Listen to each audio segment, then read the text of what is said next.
Assalamualaikum warahmatullahi wabarakatuh. Hai Moms, aduh senangnya ketemu lagi di Katanas, tempat untuk mendengarkan dan didengarkan. Moms pernah dengar tentang cancel culture nggak? Itu seperti mengucilkan, dikucilkan, memboikot atau terboikot. Karena ternyata di lingkungan yang kecil sekalipun dalam pertemanan kita, cancel culture itu sering sekali terjadi. Di circle moms juga mungkin ada orang yang berbeda pandangan tentang suatu hal.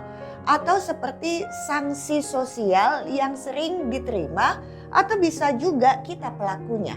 Kita yang memberikan sanksi sosial. Ternyata cancel culture ini kalau dilihat ya, ketika seseorang misalnya melanggar nilai yang dianut pada umumnya, ada nih kelompok-kelompok yang saya perhatikan. Kelompok yang pertama adalah ketika cancel culture ini menjadi senjata untuk membuat perempuan menjadi voiceless. Karena dia berbeda, berkata, berpikir berbeda, maka langsung dianggap kamu bukan teman kami. Seperti itu. Akhirnya membuat dia takut untuk berbeda dan bersuara demi kebenaran. Padahal walaupun kita sendirian, kebenaran adalah tetap kebenaran yang mesti disampaikan. Walaupun kita mesti berhadapan dengan gerombolan. Nah, ada kelompok yang kedua. Di sisi lain nih, kelompok ini bisa menjadi cara bullying yang baru atau bentuk penindasan bagi objek karena cancel culture ini dia tidak punya kesempatan untuk mengklarifikasi apa yang sebenarnya dia pikirkan, apa yang dia rasa. Dan ini penindasan seperti ini juga membuat hal yang tidak baik. Kelompok yang ketiga adalah ketika sekelompok orang ini tidak punya kuasa, tidak punya kemampuan, tidak punya jabatan. Artinya kan mereka yang menjadi orang-orang yang lemah, bukan orang yang kuat untuk bertindak sesuatu. Maka ujungnya apa?